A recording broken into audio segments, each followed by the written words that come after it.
You're locked in to the hottest station on the planet. Resistance is futile. The revolution has begun.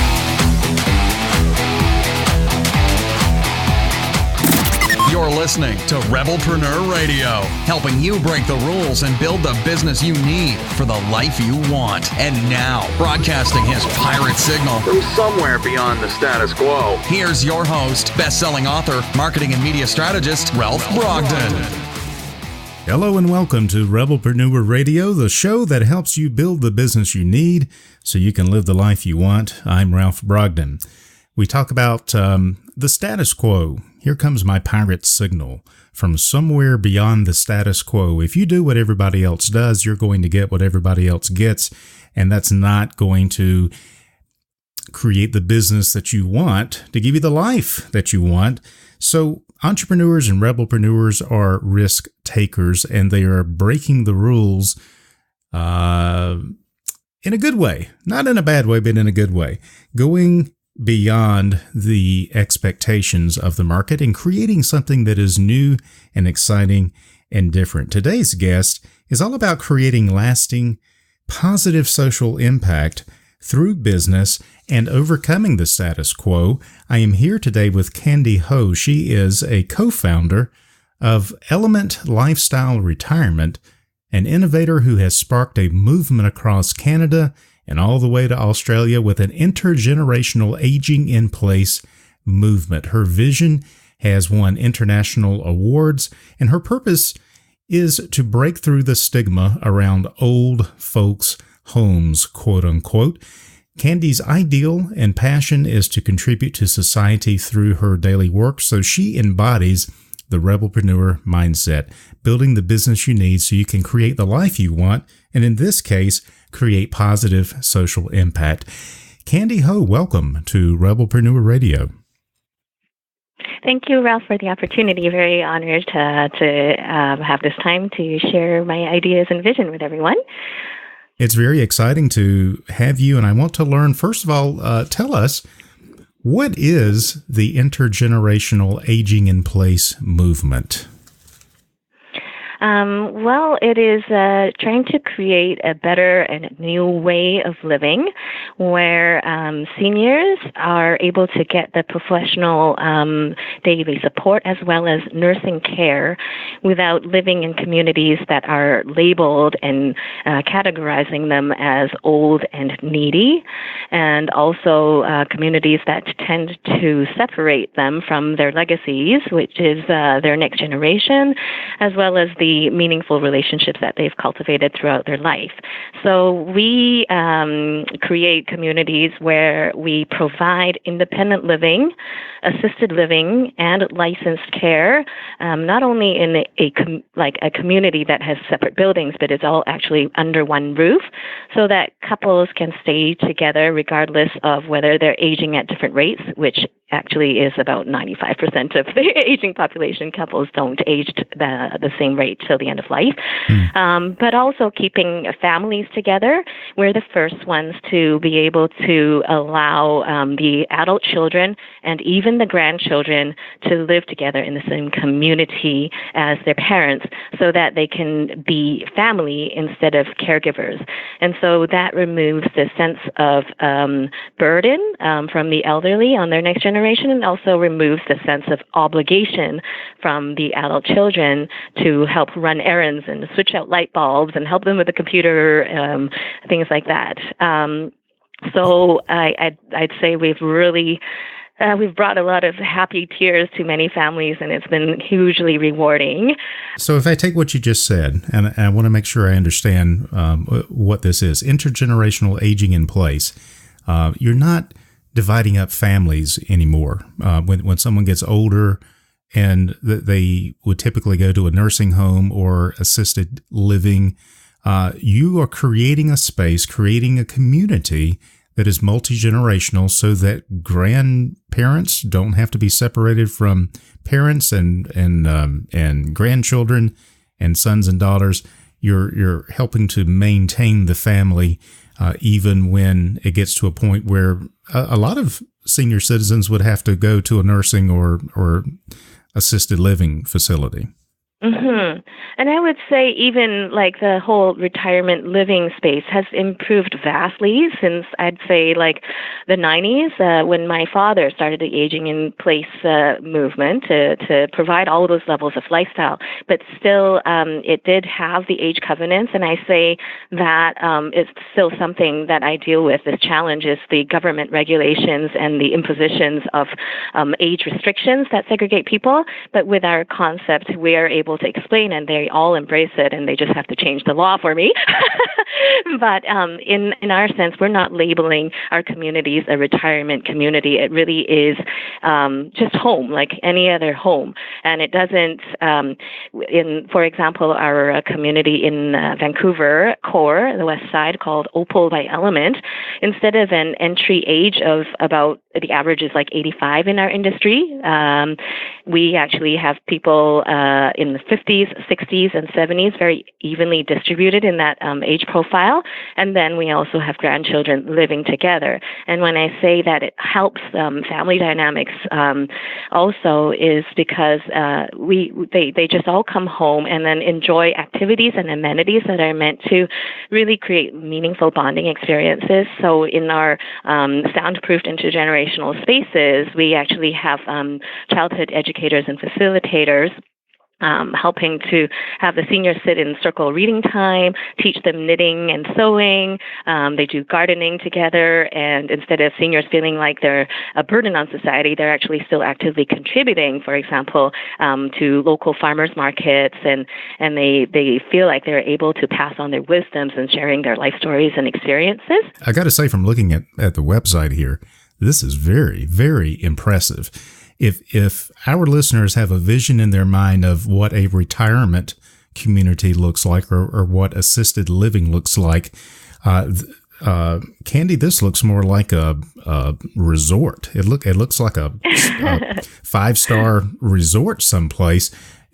Talk about breaking through the status quo, and actually you have won the PCMA Real Estate Innovation Award for your work and for your vision. So this is very, very impressive. And I'm going to go ahead and share the website for people who are listening, and we'll have the link on the website, on our website, but it's elementlifestyleretirement.com. And wow, I got to tell you, this is very, very exciting. I think this has lots of potential for really changing the way we approach end of life and how we take care of our senior citizens. And wow, it's really overdue, isn't it? Yeah, and it's also, I'd say it's not even just taking care of senior citizens. I always say that the aging demographic is not something that just impacts the seniors, because it really affects all of the next generations. The families that try to take care of them, in our logistics of life, we have very limited time. We try to uphold a career. We have younger children that depend on us, and there doesn't seem to be enough time in the day if we have to get through traffic and travel to visit our parents, and then we feel guilty about not being enough there for them. But if everybody could live in the same place, that's overcome. That is so true, because people my age, where you've got adult children, but you have parents who are getting older, and you're still kind of in the middle. So it is a multi-generational thing that a lot of people are experiencing. And especially if you're trying to run a business and you've got these family members that are needing extra care, you can't ignore that. You've got to have a solution in place. And this looks really, really exciting. The whole vision that you've put together here, it's just amazing. But I want to know, and I think our listeners would be interested in knowing, what got you down this path? What got you interested in this, and what is the backstory of how you came to make this the social impact that you want to make?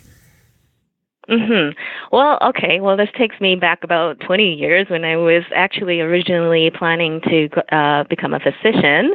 And I had a great mentor who was actually an Order of Canada, and he serves on the World Health Organization promoting interdisciplinary healthcare. I was on track for medicine, but the year that I was heading in, I was doing research in nephrology at two of our hospitals in Vancouver. And that year happened to be a big strike, and the picket signs said quality care equals quality pay, which was incredibly disheartening to me. And I also saw, very kind of black-faced, miserable faces all throughout the system. And then at the same time, my father was really breaking status quo with his pioneering of aging in place that he also won national awards for. And I saw him creating much bigger impact. And I, at the time, was volunteering in our communities, and I made amazing connections with the residents that lived there. And some of them actually, passed me some of their most precious things in their lifetime to me before they passed away. So I just felt like that was really meaningful, and I could see that being in business and being an entrepreneur is a huge opportunity to create massive impact beyond something that is already established within, lots of government regulation. And he actually formed the Senior Living Association of BC, which now practically the vast majority of our operators are part of that nonprofit association. He also inspired the government to form the Registrar of Assisted Living because of his innovation to overcome the government regulations to provide assisted living. So before my dad's work, there was only active independent living and resort. And then there was nonprofit or government-funded licensed care. There was no bridge in between. So that's like all of those people who are gradually aging are kind of lost. They either just kind of stick it out at home on their own, or they're in communities that push them into licensed care. So that's how I was attracted to, as a physician, I can't do much. I'm a needle in a haystack. But here is the opportunity for me to join this and learn from my father how to not kind of go on what is existing, because to see in the future based on what need you see. And just because something doesn't already exist absolutely does not mean that there is no such demand in the market. So in here now, how I added the intergenerational aspect is my father had actually sold his business in 2005 to Chartwell, and he had planned to retire. He and my mom were running the business together. They had 600 staff, and they were very hands-on. It was really quite tiring. He was already in his late 60s. My mom started to have Parkinson's at the time. So he just wanted to create a lifestyle that would allow my mom some rest. So he sold the business, but then after he sold the business, we continued to provide consulting throughout the world, to Europe, to Asia, on the aging in place model. And then we turned away a lot of people who invited us to be partners to do the same model elsewhere, because a lot of people kind of see the retirement space as kind of profit-driven first. There's so much demand for this. We're going to make so much money. And my dad's philosophy has always been to do good first, and naturally the money will come. Don't expect this to be like in the first 2-3 years, you already see like a huge NOI. It's about doing the right thing. I love how you've got a bigger purpose than just making money. And money is important for any business. If you don't have profits, you can't have no money, no mission. Mm-hmm. We get it. But you got to be sustainable, and you wanted to provide more of it, and that's why it has to be profitable. But if you don't run with a philosophy that you're trying to do good, you often lose that sense of why are you doing this? Yeah. Just to get to how I added the intergenerational component is in 2012, finally somebody came to us with the first statement being, I've made enough, I want to give back to society, can you help me form this company? And we finally said yes to that. And he said to build some flagships in Vancouver, and my first thing was, okay, this is my opportunity to create something where my parents can enjoy the fruits of their own legacy, to be able to age together in an environment that they'd enjoy. But that's when I realized actually just the two of them living together in a retirement home is not nearly enough for my mom. She would actually probably, degenerate very quickly if she had to be removed from the rest of our family. And we're kind of unusual in how united we are because we literally spend 7 days a week together every dinner. We have my sisters, my brothers-in-law, and the grandchildren all together for dinners, and even all the weekends. We're together every day, and that's what keeps my mom going with her Parkinson's, which obviously is a very progressive disease, but she's kept well because she wants to travel with us, because she looks forward to seeing us when we get off work. And so that's how I was like, okay, for mom and dad to move into a retirement community that we create, it cannot be the kind of place where we're only invited for special events. It cannot be a place where the grandchildren visit, but they don't feel comfortable because they have to, sit still and be quiet. So that's how, then I looked at the city's bylaws that said, well, the age covenant is 55 plus. But the actual language said an occupant, not all occupants. And that's how I just kind of started thinking, okay, so only one person has to be, our family is that close. But there's a lot of other seniors who don't have family, and yet, there's plenty of 95-year-olds who will just say, I don't need it yet. Do they actually not need it yet? Or are they resistant to the vision of that stereotypical nursing home or even a beautiful retirement home, but they're surrounded by aging people where every day they'll be conscious of suffering and degeneration. They don't want to move into a place where that's all they can focus on because that's all they see and experience around them. So that's how I realized this is something that can help everyone, not just our own family. It's not a selfish thing. They kind of represent the vast majority of seniors who want to have connection first and foremost. I love how you just took that vision based on a problem that you were experiencing in your own family, and you thought outside of the box. How can we solve this in a way that is different and in a way that's going to meet everyone's needs? And I just love that. There's so many lessons there that we could learn in creating the different businesses that we create, that we have a philosophy and a purpose of doing good, but also that we think creatively and are willing to break the rules, not to do anything illegal, but to do what is unexpected. And that's what I mean by breaking the rules and going beyond. When people say, well, you can't do that. Well, why not? Well, what can we do? And turning that around. Well, that's what I realized quickly because there were rules. And I would kind of have to break them. That's where I had to go break them by reinventing the rules. Yeah. And that's when the persistence and stamina and, the willingness to face those challenges really comes in, because you have to go in with a whole ton of passion, but also an open-mindedness to kind of see from the other side what their good intentions are, why all these regulations are in place. But then when you talk about that vision and how I came up with the idea, there's not a single person in any level of government who hasn't understood why I want to do this. Yeah. But they still have to change the law for me. So we do that one development at a time. And then, but also the industry is looking at our model, and everybody is trying to come up with their own version of intergenerational. And collectively, as an industry, we are all advocating for our seniors and our families at the municipal level, provincial level, and federal level. I love that. Now, is this something that you are doing? Is it only in Canada, or is it spread to other places that you're working on? Well, currently our own business is in Canada, but as you mentioned in the beginning, we've had Australia tour groups come, and I will say Australia is also very progressive, forward-thinking, and innovative.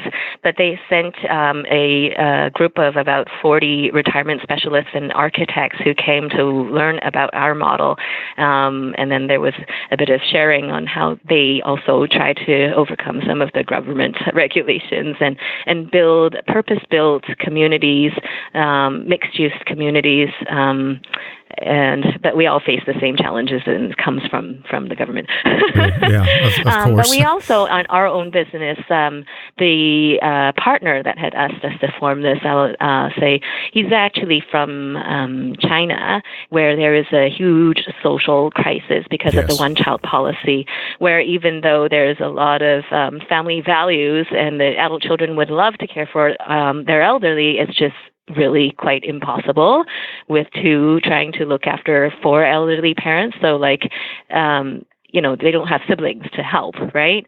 And then they're trying to make a living, usually in different cities and so on. So that we're bringing this overseas to China as part of our vision.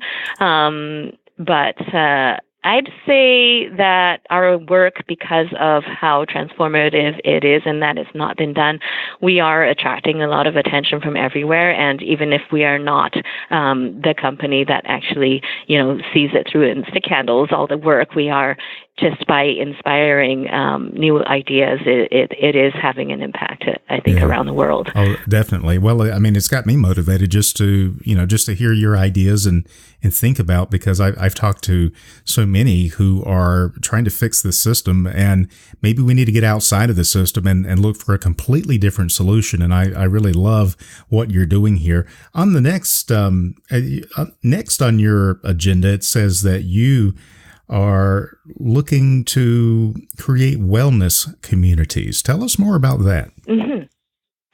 Okay, and again, this is from my personal experience. I do have a fairly challenging life. Of course, this business, it takes a lot of energy and dedication, and sometimes it's as much as the government embraces our ideas, they also have to go through a public process. It's just a lot of hurdles to go through. And then aside from that, I'm a single mom, and just we all have our own issues in life, and sometimes we can all get stuck in stress. Sure. So I've been practicing yoga for around 20 years, very dedicated to all the other, the mainstream forms that we know about, the power and the hatha and the flow, restorative, whatnot. But about half a year, maybe 7 months ago, I happened upon Kundalini yoga and meditation. And it was such an incredibly powerful experience. I went into the class like vibrating from stress, literally. And then through the practice, I actually felt like an electrical current running through my body. And then I felt like the energy field around me. And it just sounds so woo-woo, but it is so real when we talk about, oneness and God and the energy around us. And I felt it in my very, very first class. Wow. And I just kind of was open-minded to the experience. And by the end of it, I just realized, wow, I went from like mind-boggling stress and then releasing all that blocked energy like waterfall tears through the class. And then I walked out feeling light, calm, and absolute joy, not even contentment and okayness. And so that's, and then I did some research. I see like overflowing class at this one studio that I went to. And I realized there's none of it, like across Canada, there's only 4 pure, authentic Kundalini studios. One in Vancouver, one in Calgary, one in Edmonton, and one in Toronto. That's all. And so, with my background in real estate and then Vancouver and all the urban centers across Canada, having some real affordability issues in housing, I'm thinking to create wellness communities where there's actually communal living that is anchored in a yogic and a wellness lifestyle. And I say it would be like healing centers, a lifestyle of Kundalini every day. You open with Kundalini and meditation, you close the day with that as well. But there would also be sound healing and spiritual coaching integrated into it. And that would be a daily lifestyle practice that I see. Is everyone going to live together in the same place? You build a great complex like you've done for the intergenerational aging in place movement? Okay. Yeah. Yes. That's what I envision. And I say this because like I'm in the well, you can call it corporate world or business world, but all of us who have a demanding career, or just all of us with different stressors in life, and young people now, trying to look for various ways to cope, whatever kind of drugs and all that stuff. This is actually, I will tell the story of how Kundalini came to North America. It used to be a private spiritual elite practice. Only pastors passed on among the spiritual elite in India. And then there was a guru called Yogi Bhajan who brought it to North America to overcome that hippie movement relying on psychedelics, because as I personally experienced, it essentially is a natural drug kind of practice that, balances the hormonal system, strengthens the nervous system, channels the energy, and then helps you to live every day consciously. Yeah. And so I just want to bring the true potential of yoga to the masses, because as wonderful as all the other physical forms of yoga are, they are kind of just scraping the surface of the potential of yoga. And then I recently watched the Netflix documentary Heal, all those other complementary modalities, and I see how our, most of Western society is really still doing the whole, like the main system is the Western medical system that deals with the, acute conditions best, but all the chronic things and the preventive wellness is still not in the mainstream. And I just see this lifestyle being much more effective than reacting to conditions. I'm really impressed with your vision.